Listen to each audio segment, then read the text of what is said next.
Hey ladies, it's Danielle and Vanessa with you here for our week 4 review. We hope you've enjoyed our reading this week, which was in 1 Peter 3:8 through 1 Peter 4:11.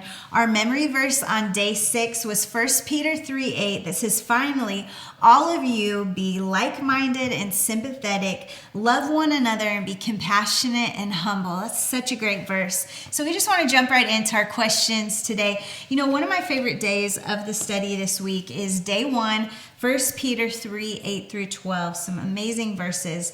It's a practical charge to all Christians to tell us how to live a life of blessing. Peter calls us to unity, to being of one mind. He tells us to sympathize with one another, to literally step into each other's sufferings and burdens. That's such a powerful way to see that. He encourages us to love each other with a tender heart and also to show humility to each other. That's a convicting list for all of us, I'm sure. If we truly live our lives this way, the thought is that we will live as people who are a blessing to others. You know, when I was growing up, it was the time when you ate dinner around the dinner table.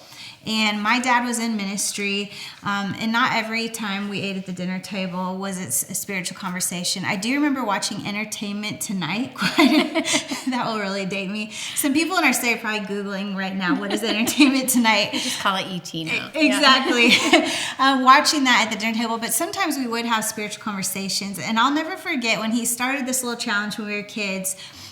He would ask us, "How are you blessing today?" And so we would leave the dinner table and go to our next day and think we had to be a blessing to someone that day through our action or something we would do for them. And it's such a fun challenge. It might be something fun for some of you who have smaller kids to have a blessing challenge in your house and let everyone share every night. How are you a blessing to someone in your life that day?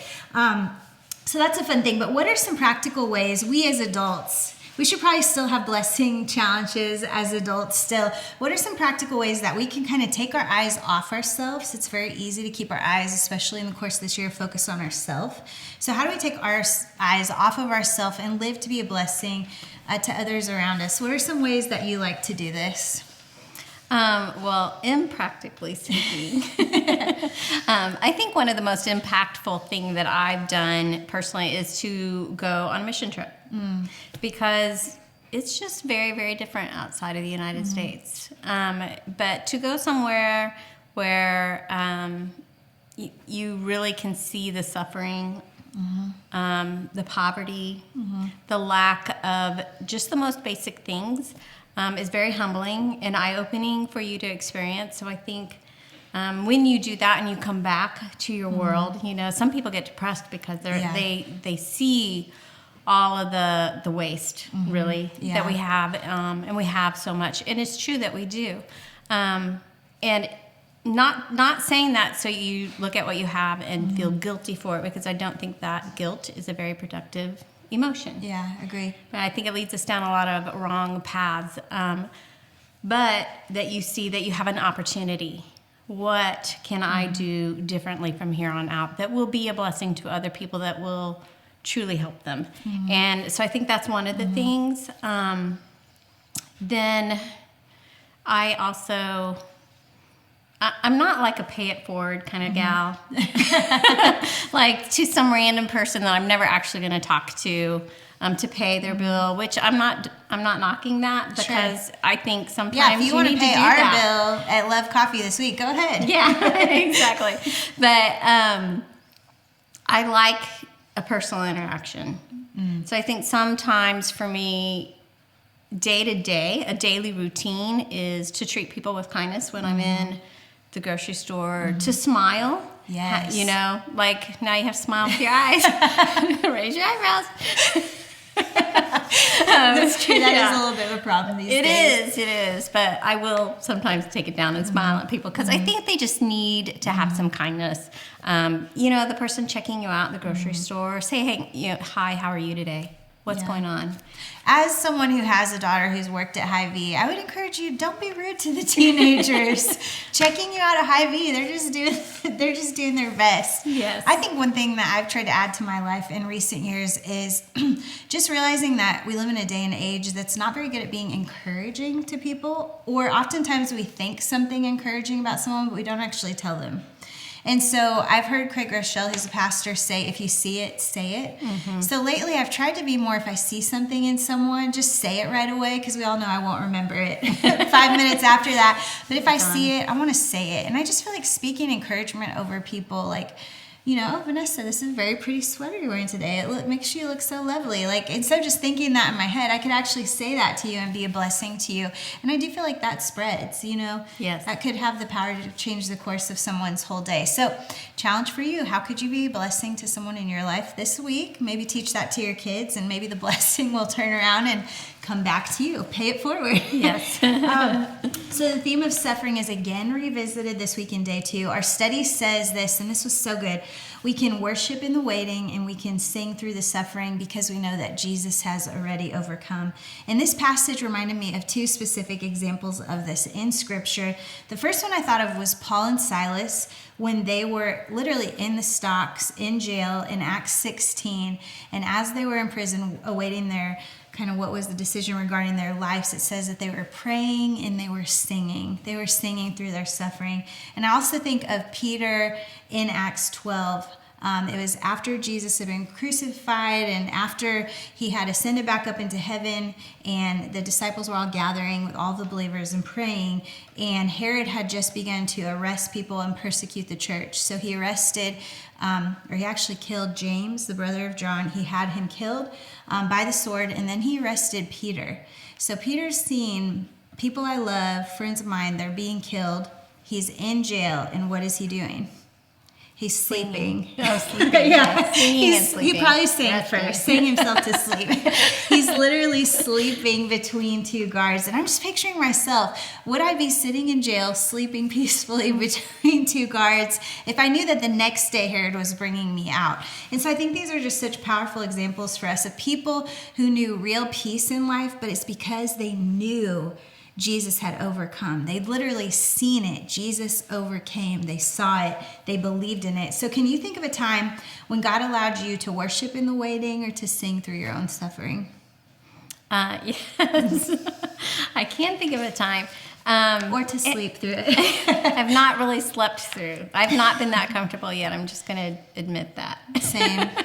I still hold really tightly. But I do think, yes, I have had those moments where I'm going to worship him anyway. It doesn't really matter what's going on. I know who God is, you know, and I think he allows us to maybe detach from our emotions a little bit and get up in our head when we need to. And just, you know, that's when you're clinging to that faith and that hope that he is who he says he is. Yeah. And I think he fills our heads with songs. I agree. And like you wake up in the morning, you have a song. Well, you know, some days it's throughout the day that I'm singing or humming the same song. And I know it's because God has placed that in my heart probably for my edification. But yeah, I think I can sing through it. I haven't slept through anxiety and fear yet. But I hope to get there one day where I can just be that confident to know. It doesn't really matter. I mean, at that point, I think he knew it's not me hanging on to Jesus, it's Jesus hanging on to me. So good. I know for me, like a moment where I literally feel like I sang through my suffering was really when we were in our first like quarantine lockdown, and as a team we were scrambling to start recording church. It was like a super stressful time for our church. It was hard on Christian to go from preaching to people to preaching to a camera here where you don't realize how much you interact with people, and you know your message is for people. And so I remember coming to all those different weeks, and our team did such an amazing job. But when we would record worship, I always like to go for when we would record worship. And I remember one time Pastor Mike Evans came too, and he just bawled the whole time because we'd been out of church for a few weeks, and we were all like struggling through this pandemic. And he just stood there and bawled and said, "This was so good for me." But I experienced that every time we recorded worship too, because it was just that song, those reminders, those words, those promises, just reminding me that, hey, we're going to get through this, and we can't see what's on the other side, but we can trust Jesus that he has a good plan for us. So that's a really beautiful thought for us today. So in day 3, we learned about our baptism being a proclamation of what God has done in us. And I'd love to talk about baptism because I know there's probably a lot of ladies watching who've maybe never taken that, really what should be a very quick step in our salvation of baptism. But tell us about your baptism and how that was spiritually significant for you. So I was saved as a young child. We didn't keep very good dates. So, but, I remember being in Vacation Bible School, and that's where I received Christ. It was awesome. I mean, I still remember it like it was yesterday. Yeah. But I went home, and because I was really, really young, my parents weren't sure. Like, I was sure. I get it. I was that mom. When my son came home from VBS, I was like, are you sure? Tell me again what happened. Tell me again. And, and for me, that impacted me because then I had a little bit of doubt, but at the same time, I was like, no, I know this time it took. Because I, thought you had to pray all the time to ask for salvation. But really, it was, the pastor took time to sit down with those of us who came in, and he took us into his office, and he shared some scripture with us and just encouraged us that this was the real deal. Like, you're saved. Yeah. Once and for all. So that moment was true. And so I've expressed that because my own children were really young as well when they received salvation. And I think as parents, it's natural because you're looking for fruit of the Spirit then. What's happening in their life that's transforming them. And when you're young, it's hard to know. But they're real decisions. Like, I was 6. How old were you? I was about 8. Yeah. And I mean, those are real spiritual decisions. Yeah, and that is, it's young to make life decisions. But important. Yeah. So they wouldn't let me get baptized right away. Yeah. So it was like 2 years before they allowed me to get baptized. And I just kept saying, but I'm supposed to. Yeah. I'm supposed to do this. Like, I saw weekly almost people getting baptized and sharing their testimony. I don't know what I would have shared. I don't remember if I shared anything, 8 years old or 10 by then, but I remember wanting to fulfill that part of it. Yeah, I know for me, so it's interesting because I was very young when I really invited Jesus into my life. I was 6. I remember it very clearly, even though I have a bad memory. But I don't really remember my baptism. So my parents did quickly have us get baptized afterwards, and I don't remember it. So we were actually sitting in one of our student camps at Journey, maybe in the early years of the church. So, and Christian was sharing about baptism and how it was supposed to be an act of you really showing the world what Jesus has done in your life. And I remember coming to him after that and saying, hey, I feel like I should get baptized again because I don't think my baptism was significant for me like that. Would you be embarrassed if I, as the pastor's wife, get baptized this Sunday?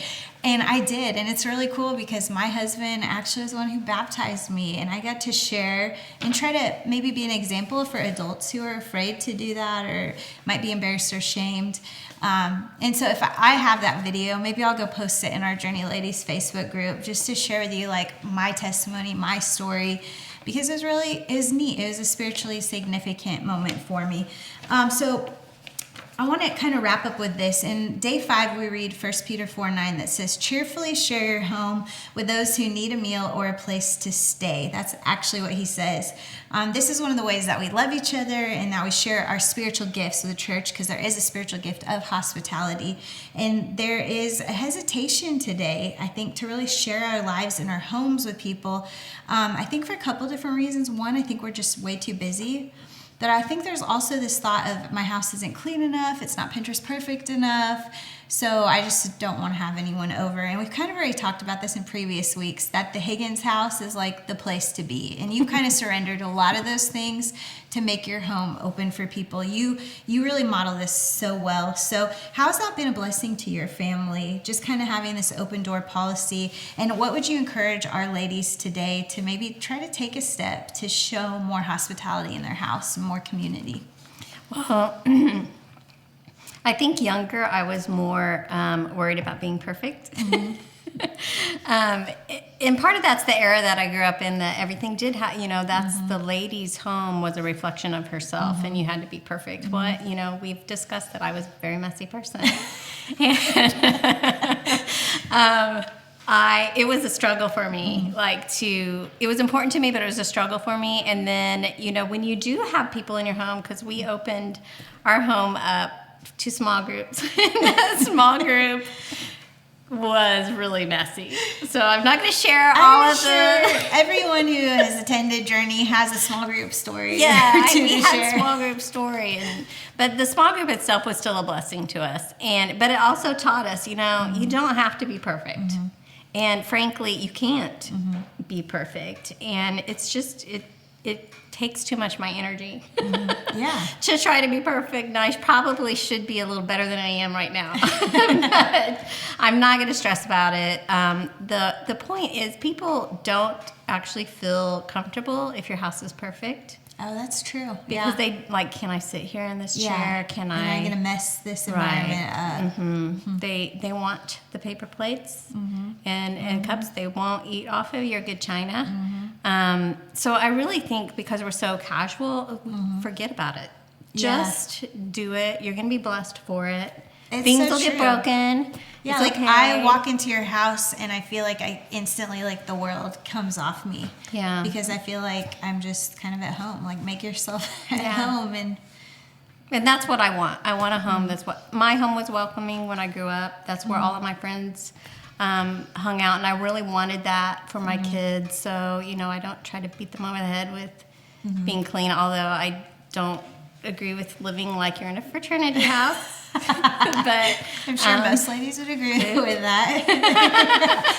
Yes, our sons. But be welcoming.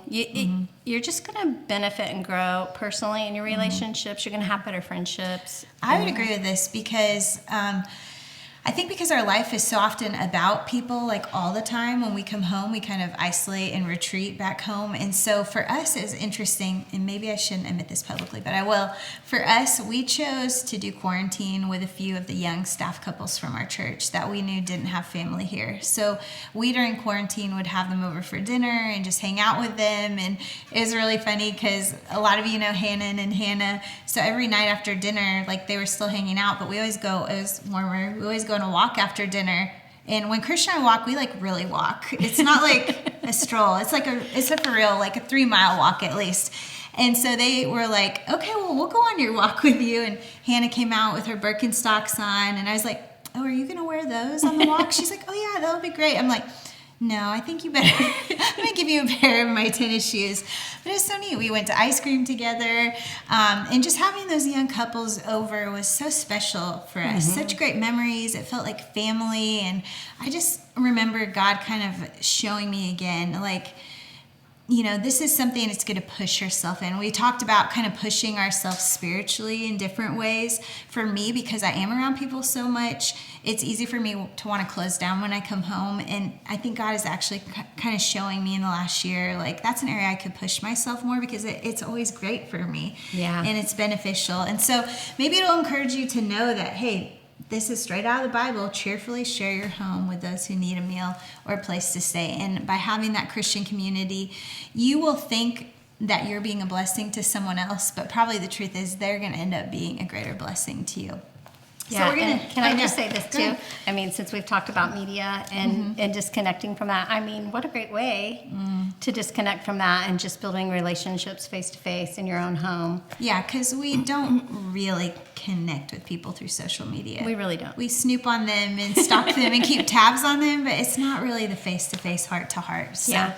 Well, we're going to wrap up today, so we want to thank you for sharing with us our study in 1 Peter week 4. Tomorrow we want to remind you that we're going to begin day 1 of our study of our last week of week 5 of our Bible study. It's gone by so fast, and we want to remind you to be back here with us for our closing session on March 16 at 6:30 p.m. as we review week 5 together. Whether you're online or whether you're at Journey with us, we'll be back Tuesday night. Would you like to close us in prayer today? Yep. Lord God, just thank you so much again for the study of your word, and God, for bringing the stories out maybe a little bit of humor too that we can teach through our lives to those who are in this group. God bless them as they go this week. Amen. Amen. We'll see you guys next week.